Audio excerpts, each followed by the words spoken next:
the previous class, you have studied the different terminologies regarding the description of an angiospermic flower, that too the androecium part of the flower. So far we have completed all the three parts of the flower: calyx, corolla and androecium. Today I am going to continue with this class. I am going to continue with the terminologies which are used to describe the gynoecium of a flower. So let me start with gynoecium of a flower. Gynoecium is the female reproductive part of a flower. This is the female reproductive part, and it is made up of the individual segments called as carpels or called as pistils. Carpels or pistils are the individual segments of the gynoecium. So it is the innermost part of the flower. The calyx is the outermost protective covering of the flower. Naturally it will be green in color. Very rarely it will become petaloid and help in the process of pollination. Corolla is meant for pollination purpose because it is an attractively colored part of the flower, attractively colorful in nature, helps directly in the process of pollination apart from the protection of the flower, and it's made up of petals. The third part of the flower, very essential part. There are two essential parts in the flower, the androecium and gynoecium, because androecium is made up of stamens which are the male reproductive parts of the flower. It is very essential for the process of sexual reproduction, and the innermost part of the flower is called as the gynoecium, and it is made up of carpels or pistils. So the gynoecium is always made up of three different parts. This is the structure of the gynoecium. Okay.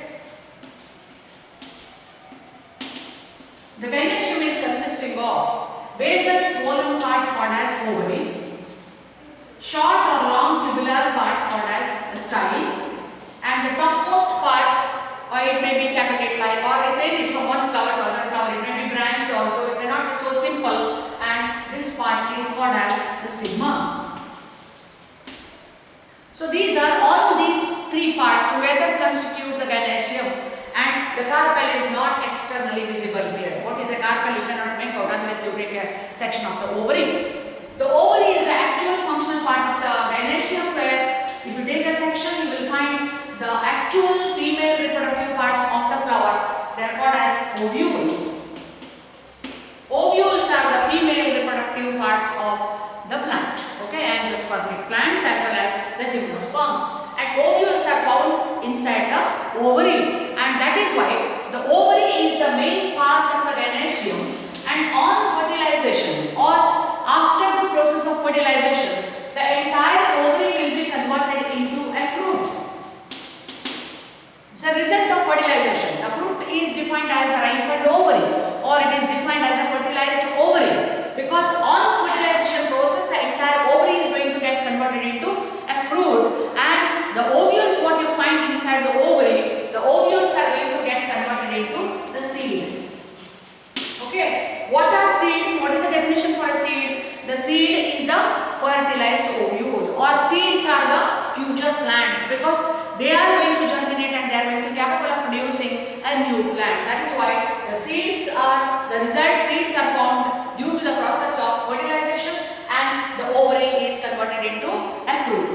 Okay, so altogether this is the gynoecium, which is made up of ovary, style and stigma. So let us study the different terminologies which are used to describe the gynoecium in a flower. So when you are studying a flower in the laboratory, you are going to check the characters of calyx, and whatever the thing you are observing there, the same thing you are going to write. You cannot copy the characters from the book, or you cannot refer any text for the description of the various parts of the flower. You will be handling the flower in your hand, observing all the characters. The actual fact what is observed, it is going to be recorded in your journal or in your manual, okay, in your observation book. So that the gynoecium, to study the gynoecium, the first part to describe the gynoecium is we have to write the number of carpels first. As we have done in the case of calyx, corolla, androecium, first thing is to count the number of stamens, first thing is to count the number of sepals or the number of petals. Similarly, here also you are going to count the number of carpels. Okay. What is a carpel, or it is a pistil? Pistil is other word for the carpel. To observe the carpel, it is not visible externally because the gynoecium is made up of only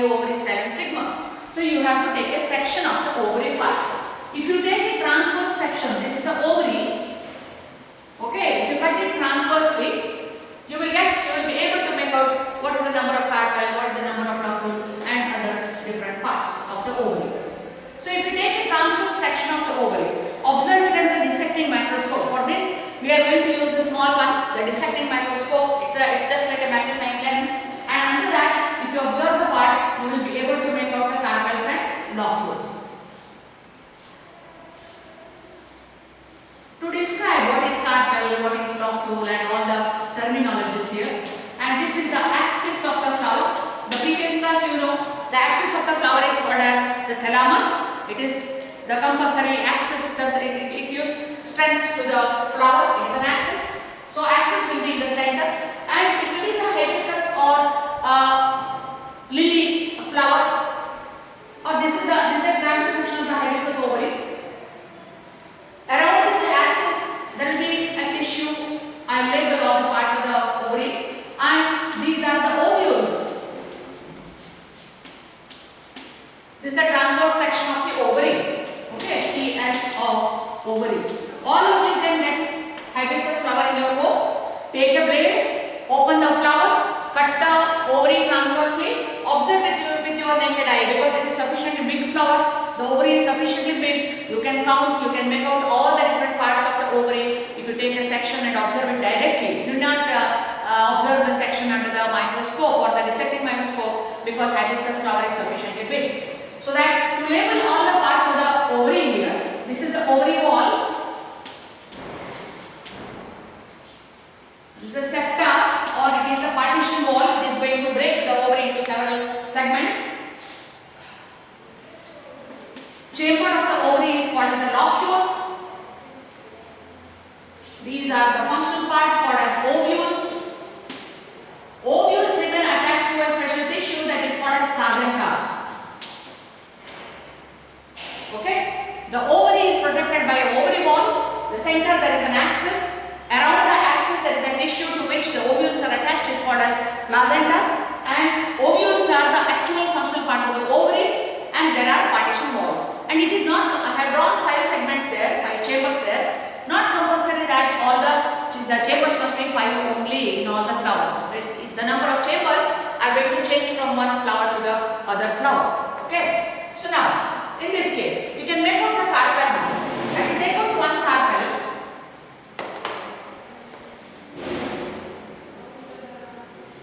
Part of the axis, part of the placenta, the ovules, and ovary wall. This is called as a carpel. Okay. Now, can you count what are the parts? It is there. They are there in the carpel. So the axis is present, the placenta tissue is there, ovules are present, septa is present, and ovary wall. So this part is called as a carpel. Now you can count the number of carpels in this. So if you count the number of carpels, 1, 2, 3, 4, and 5. Okay. There are 5 carpels in the hibiscus ovary. Okay. The same kind of arrangement can be seen in case of lady's finger. All of you have seen bendicide, lady's finger. Take a section and observe. Count the number of carpels in the lady's finger section. Okay. Ovary section. And this is a carpel. You can count and write the number of carpels which are there in the ovary. So that accordingly I will give the terminology to describe that is a carpel.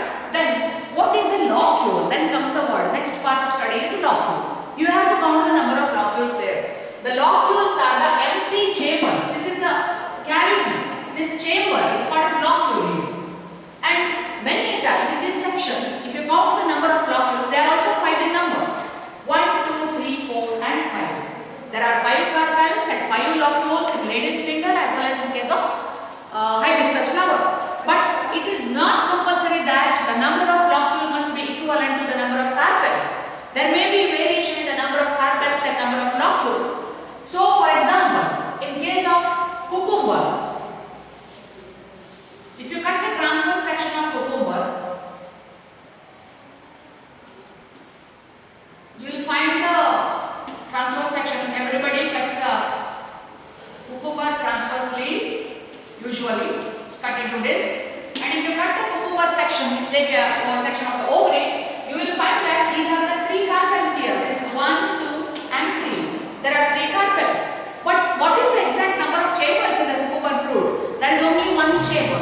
This is the hollow cavity. This is the only 1 locule in case of cucumber fruit. The similar condition can be seen in case of coconut. Coconut, you will find 3 eye scars on the shell of the coconut, as well as you will find 3 lines over the shell of the coconut.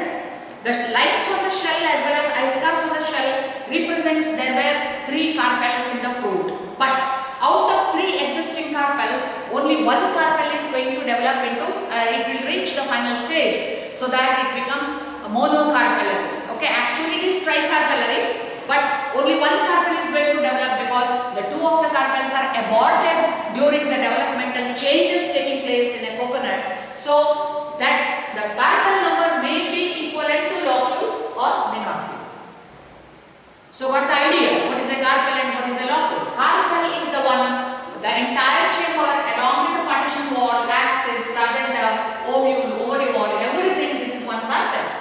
cavity, coconut shell, coconut, if you cut coconut you will find only one chamber.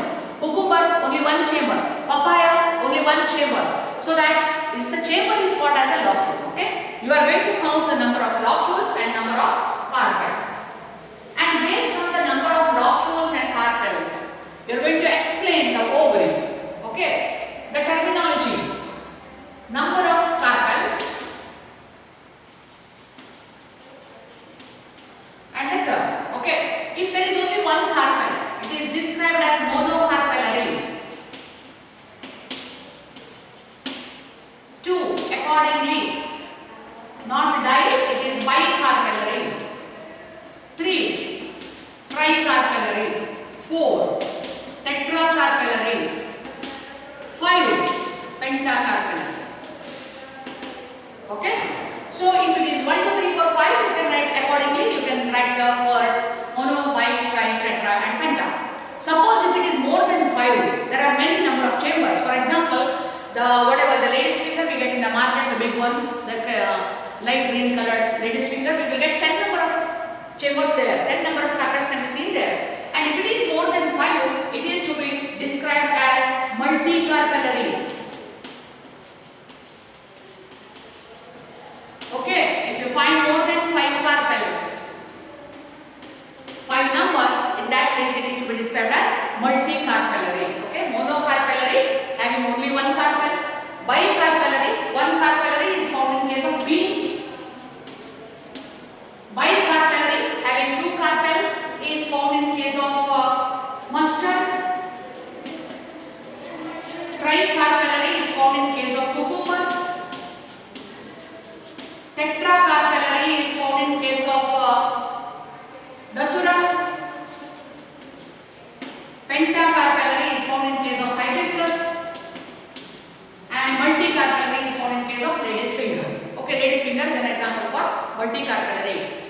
Once you check the number of carpels, the next part of study the carpel is whether the carpels are free or they are fused. We are going to describe the ovary based on the condition of the carpels. Okay. So the word used to describe the ovary after counting the number of carpels, whether the carpels are syncarpous or apocarpus. Okay, syncarpus or apocarpus. Syn, again the syn is fused.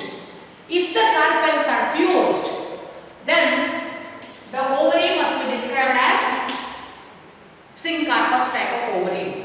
And apo meaning is free carpels. If the ovary is made up of free carpels, all the carpels which are present in the ovary are free from each other, then it is to be described as apocarpus and that is to be mentioned. I will explain when it is called as a fused or it is called as a syncarpus type of ovary. And if you call it as syncarpus, here this is an example for syncarpus condition. You have counted the number of carpels here, they are 5 in number. The locules are also 5, forget about locule, let us discuss the locule in a further part of the study. And here there are 5 number of carpels, right? 1, 2, 3, 4 and 5. Okay. All the 5 carpels are bounded by a common ovary wall. Okay. Outermost wall of the ovary is called as ovary wall, and this ovary wall is a common boundary for all the 5 carpels.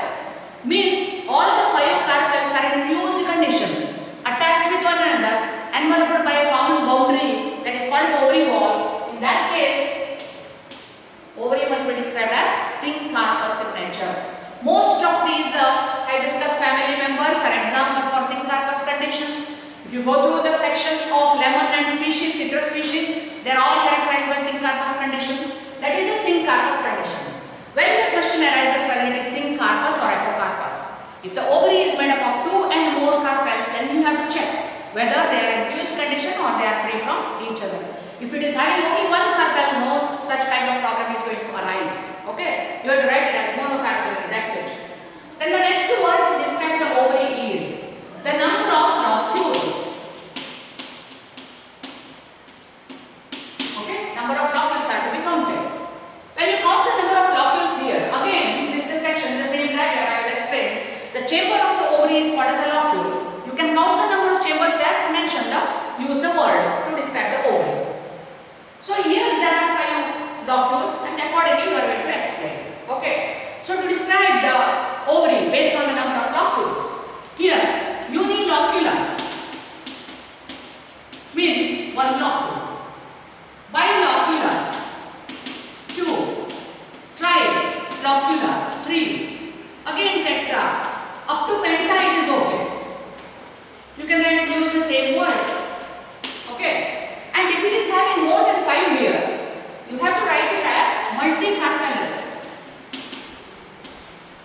Generally, here the poly word is not used. Usually we use poly if it is more than 5 or more than the required number. We are going to use poly in botany as well as zoology. But here in ovary, we are going to use multicarpellary, multilocular. Sorry, it's not carpellary. This is to be multilocular. Okay, we are discussing the locules now. If the ovary is consisting of only one locule, it is called as unilocular. 2 locules to be called as bilocular. Trilocular having 3 locules. 4 called as tetra. Penta is having 5 locules. If it is more than 5, it is to be described as multilocular. Specific examples for this. Unilocular is found in case of beans. If you take beans section, if you cut transverse section of the beans, it appears like this. What is the number of carpels and number of locules here? The number of carpel is 1. Okay, number of locule is also 1. So that you are going to describe the ovary as monocarpellary unilocular. Monocarpellary signifies that it is having only 1 carpel.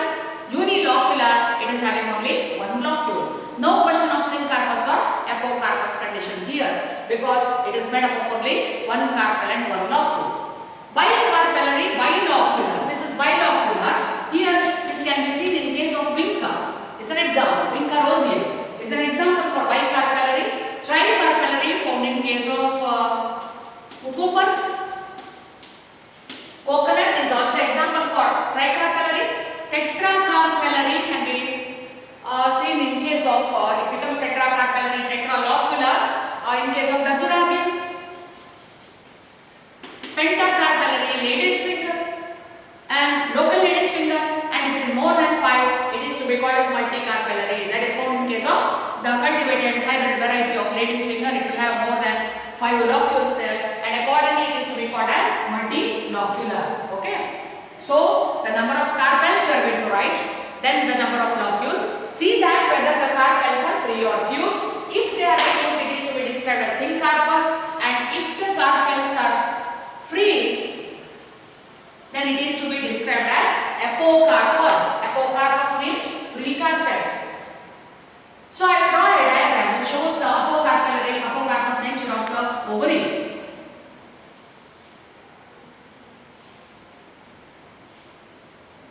So this is a diagram here of the ovary holding many number of ovules, and it is going to represent apocarpus condition. Can you make out?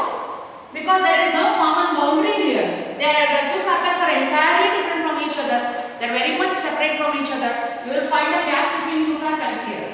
Do you find any gap between these carpels here? No, there is no gap. It's because of that, why there is no gap? There is a common ovary wall around all the 5 carpels. That is why this condition is called as syncarpus, this is called as apocarpus. If you want to make this syncarpus, this as syncarpus, you have to put a boundary. Got it? If the 2 carpels are held together by means of a common ovary wall, you can say that it is a syncarpus condition of the ovary. So this is not syncarpus now, this is a diagram which represents the apocarpus condition of the ovary. They are entirely free. What does it mean if the 2 carpels are entirely different? What is going to happen in future after the process of fertilization? This is going to develop into the apocarpus ovary is going to produce 2 fruits. Each carpel is going to give rise to 1 fruit. So always the fruits are produced in pairs. Always. It's a compulsory part. So definitely it is going to happen. Because each carpel is going to give rise to 1 fruit. So that we find the carpels are separate here. And each carpel is going to give rise to 1 fruit, so you will find 2 fruits in 1 calyx. This is commonly found in, suppose if all these are the calyx of a flower, you will get 2 fruits like this. Okay? Pair of follicle type of fruits. They are called as, you will learn the different kinds of fruits in the fruit part of morphology. So here it is called as pair of follicle because they are always produced in pair. So these are the 2 fruits which are going to develop from apocarpus condition of the ovary. That is to be described. Okay? So got the idea? Number of carpels, see that whether they are free or fused. Based on that, use the term. Then number of locules and describe the ovary. So the next part of study in the ovary is after the number of locules. So you are going to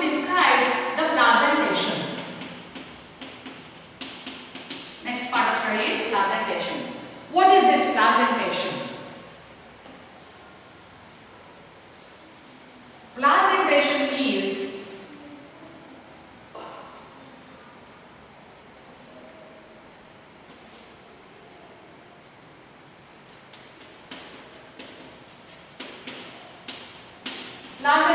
means it is the mode of arrangement of ovules inside the ovary attached to placenta.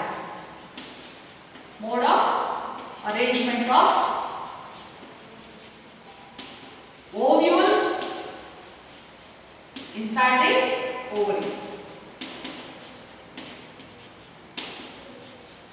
Okay, attached to what? The tissue to which the ovule remains attached is called as placenta.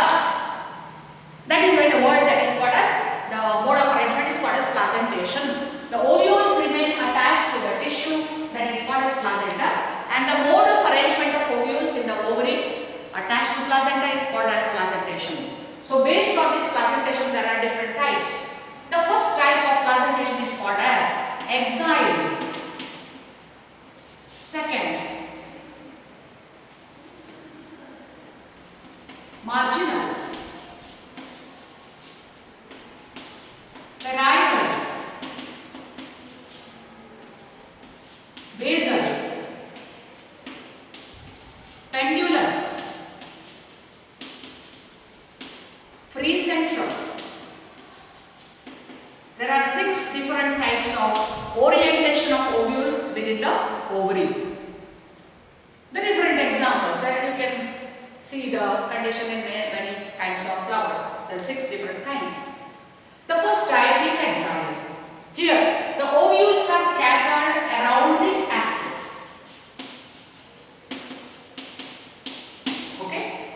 That is why it is called as exile. Around the axis. The same, this is the example for exile placentation. What you can observe in this diagram is, this is the axis of the ovary. Around the axis you find the placenta, and attached to placenta you are going to get the ovules. And one thing you remember, in exile placentation, ovary is segmented. Ovary is partitioned. There will be partition walls in the ovary.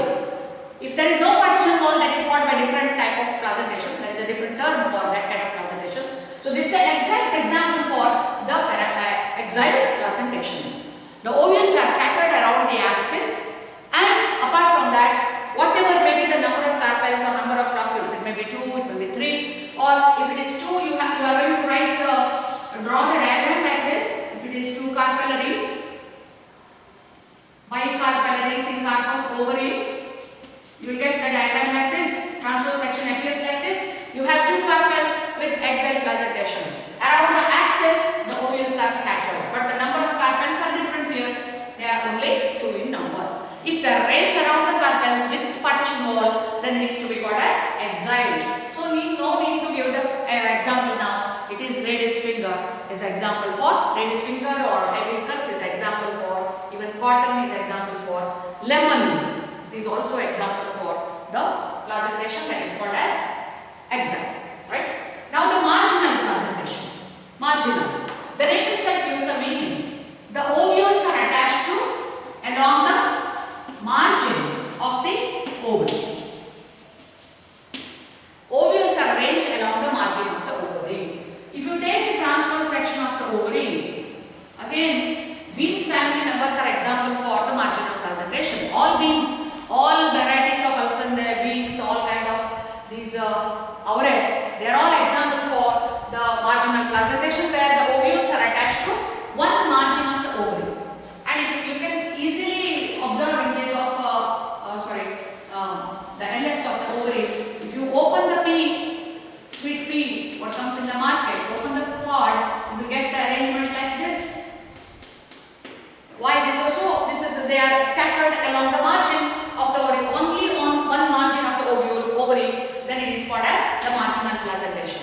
P is the example for P or Papilliaceae family members are example for the marginal kind of placentation. Now the parietal. If the ovules are scattered on the inner wall of the ovary,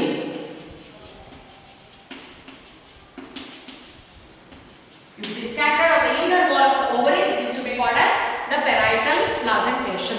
The parietal placentation can be seen in case of all these cucurbits.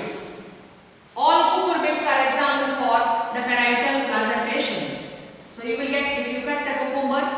take a transverse section of the cucumber, you will get the arrangement of ovules like this. Okay. So what is this part? This is the inner wall of the ovary. You will find at 3 different corners the ovules are scattered. The same kind of arrangement is found in case of papaya. Cut the papaya. Nobody cuts the papaya transversely. All of us we cut the papaya vertically. So that on the inner wall of papaya you will find the ovules scattered, and that kind of arrangement is called as the parietal kind of placentation. An example is found in case of papaya or in case of cucumber. The placentation is parietal. Okay. So you can take the example of cucumber or papaya. Listen to the examples properly. If I have not written the example on the board, you can listen to the lesson properly and you can write down the example. Now the basal, the name itself gives the meaning. The ovule is attached to the base of the ovary. Okay. If the ovule is attached to the base of the ovary, so here is the arrangement. The ovule is attached to the base of the ovary. This is in LS. Okay. This is in LS. You can make out this is the base of the ovary. Ovule is attached to the base of the ovary. So that kind of placentation is called as the basal placentation. This is found in sunflower family members. Ovary of ray and disc florets of sunflower are characterized by the basal kind of placentation. The ovule is attached to the base of the ovary. Pendulous kind of placentation, pendant, hanging. If the ovule is hanging, hanging refers to it hangs from the top. Okay. If the ovule is hanging from the top, then it is to be called as the pendant or pendulous type of placentation. And in case of pendulous type of placentation, you will find the arrangement of the ovule. So here is the ovary. The ovule will be hanging from the top. Here this is the placenta and stalk funicle. The ovule is hanging. You can make out the difference between these two. This is basal and this is hanging. This is pendulous, hanging from the top, and that kind of ovule is called as the pendulous kind of placentation found in the members of Anacardiaceae. Cashew is the example. Cashew and mango are example for the pendant kind of pendulous kind of placentation, where the seed is going to hang from the top of the ovary or ovule is going to hang from the top of the ovary. In both these cases, if you take transverse section over here, you will get the transverse section like this. Okay, you will get confused. The transverse section appears like this. This is TS. In both the cases, this is LS. You can make out the ovule is erect because it is attached to the base. It is basal placentation.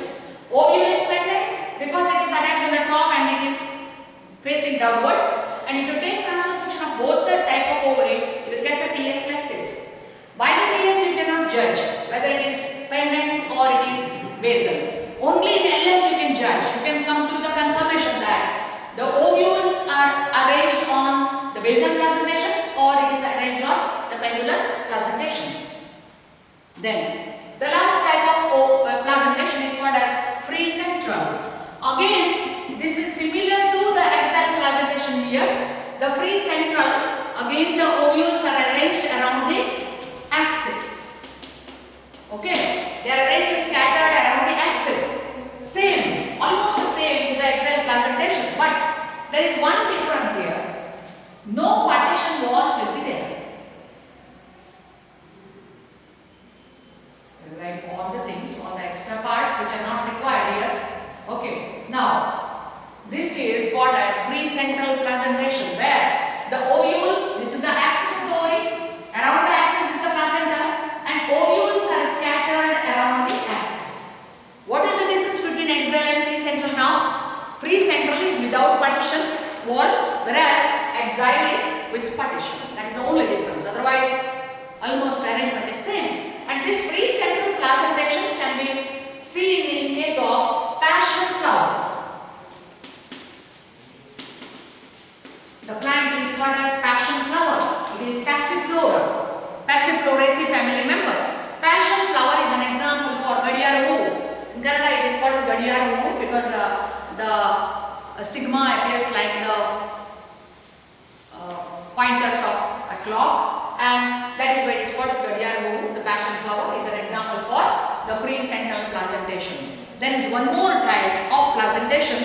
that is called as superficial placentation. Seventh type is called as superficial placentation. Superficial placentation means the ovules are scattered on the partition walls. Okay, they are scattered on the partition walls. This is found in case of nymphaea, water lily. Water lily is the example for that kind of placentation where you find the ovary is made up of several partitions. It's multicarpellary kind of ovary. Many number of carpels you find in the ovary, and all the ovules are attached over the partition wall like this, so that it looks like the entire carpel is finely blocked with many number of ovules. So if the ovules are present on the partition walls directly, blocking the entire chamber, locule, in that case it is to be called as the superficial kind of placentation. So these are the 7 different types of placentation found in different plants. So unless you take a section of the ovary, you observe if it is a very small ovary, you have to observe it under the dissecting microscope, or if it is sufficiently big, you can check with your naked eye. See that the condition of the ovule, what is the condition of the arrangement of ovule. Based on that you can explain the different types. Axile, the ovules are present around the axis. Important feature is ovary is partitioned. Marginal, ovules are scattered along the margin of the ovary, found in case of beans. Parietal, ovules are scattered on the inner wall of the ovary. Papaya or cucumber is an example. Basal, attached to the base of the ovary. Pendulous, hanging from the top of the ovary. The free central, around the axis but no partition wall is found in this case. And finally, superficial placentation, if all ovules are attached directly to the partition wall and the full locule is jam-packed with many number of ovules. That kind of placentation is called as superficial kind of placentation. Okay, that completes the placentation. Right? The last part of study of ovary is style and stigma. Ovary is completed now. All the words which are used to describe the ovary is completed. Carpels, locules, free or fused carpels. Number of ovules also can be mentioned. You can mention. In TS, if you are capable of counting the number of ovules, you can write 2 ovules in each locule on axile presentation, or many ovules in each locule. Like that you can mention the number of ovules. The last part which is to be described in the ovary is the style. Style is the connecting part. Ovary is connected to the stigma by means of a style. Okay? The style is to be described. The style, there are different types. The first one is simple. Simple style. Second, lateral. Third is gynobasic. There are only 3 different kinds of style. The first type is called as simple. Simple style means, this is the example for simple style. Naturally, normally, the style arises from the top of the ovary. Okay? No additional feature to the style there. It is extremely simple. It is arising from the top of the ovary. It is the natural characteristic, naturally existing type. Very common type of style. It is always described as simple style. You will get a lot of examples. Hibiscus, lady's finger, mustard, Caesalpinia, mango. Mango is an example for other kind. So Caesalpinia, they are all groundnut. They are all example for the simple kind of style. The second one is called as lateral. Lateral means the style arises from lateral side of the ovary, either from the left or from the right. And in this case, to describe the lateral kind of style, suppose if this is the nature of the style, you can see this is the ovary, and from one lateral side the style is going to arise. And in that case, it is to be described as lateral type of style. This is a common feature in mango. Case of cashew. Okay, they are members of family Anacardiaceae. The cashew and mango, they have lateral style. The style is arising from one side of the ovary. and that is why it is called as the lateral style. The gynobasic style, you can make out the meaning of the word here. Gynobasic, style arising from the base of the gynoecium. Top of the gynoecium is simple. One side of the gynoecium is lateral. If it is arising from the base of the gynoecium, it is to be called as gynobasic. It is arising from the base. And you cannot make out by the external feature. Externally you cannot make out whether it is gynobasic or simple. When you take LS of the flower, you will be able to make out exactly. So in case of gynobasic style, this is the style, these are the carpels. You can check here. This is the style arising from the bottom of the carpels. Arising from the bottom, and in LS only you can make out whether it is gynobasic or not. Okay. When you take LS, you will find that this is arising from the base. These are the two carpels, and in this case, it is to be described as gynobasic. It is a family specific character, and the family called as Lamiaceae. Leucas family, Leucas, Ocimum, Pudina belongs to mint, belongs to that family, and Lamiaceae family is example for the gynobasic style. It is very specific to that family, not found in all other families. So Lamiaceae is characterized by gynobasic style. Okay. So these are the three different kinds of style. If it is arising from the top, it is simple. If it is arising from one side, it is lateral. If it is arising from the base of the gynoecium, it is to be described as gynobasic style. Okay. Finally, the stigma. I will finish off the gynoecium by describing the stigma. Okay. What is the stigma? The stigma is the part which is going to receive the pollen at the time of pollination, which are brought by the agency of, it may be brought by the agency of wind or the insect or butterfly or birds, and it is brought by various agency and it is going to be received by the actually important part of the gynoecium, that is called as the stigma. There are different kinds of stigma. You are going to observe the stigma under the microscope and describe accordingly. The first type is called as simple. The second is called as capitate. Third is called as bifid. The fourth is called as trifid. And many number of branches. Accordingly you can write. Okay. So simple. Simple stigma means it is having sharp pointed tip. Okay. Sharp pointed. Sharp and pointed. Just like needle point or pin point. If it is very sharp and pointed, then it is to be called as simple style. Capitate. If it is blunt and pinhead like, blunt, round, pinhead like, then it is to be called as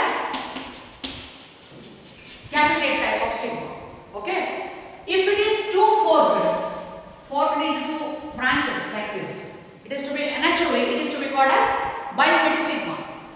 Many a case the stigma is three-lobed, made up of three branches, trifid. Accordingly, it is to be called as trifid. And you can write pentafid also. All of you have seen the stigma of hibiscus having 5 branches like this. Check the hibiscus flower properly and confirm. So it is having 5 branches. You can accordingly you can describe the stigma of hibiscus as pentafid, because hibiscus flower is a pentamerous flower. And if you find many number of branches, the stigma is branched in many number. You can describe that the many branches are present in the stigma. Multiple number of branches are observed in the stigma, and that can be described. Okay. So by describing the stigma, it is sharp and pointed, it is simple. If it is blunt and pinhead like, it is capitate. If it is 2 branch, it is bifid, trifid, pentafid, and multiple number of branches. Okay. So this completes the terminologies to describe the gynoecium, so that you have studied all the 4 parts of the flower now. And fruits, the last part, the fruit cannot be brought to the laboratory, so that the fruit is separate. We can't provide the twig with a fruit in the practical, so that all these parts what I taught in all these classes, it is very much helpful to study the flowering plants in the practicals, or to study, you can practice at home by using all these terminologies. But the fruits, it will be dealt separately in the morphology part of your syllabus. And after the study of all these things, very especially floral characters, the calyx, corolla, perianth, androecium, gynoecium, etc. After studying this and after writing all the description, finally you are going to put the floral diagram of that particular flower and you are going to write the floral formula of that particular flower. So floral diagram is a diagrammatic representation of orientation of different parts of the flower and their number, and the mathematical or numerical representation is called as floral formula. I will deal with the floral diagram and floral formula in the next class because you need so many abbreviations for that, and with this I complete the different terminologies or description of an angiospermic plant or the words used to describe an angiospermic plant starting from root to the flower, the complete morphology of the flower up to the stigma of the gynoecium. Okay, let us continue in the next class. Thank you.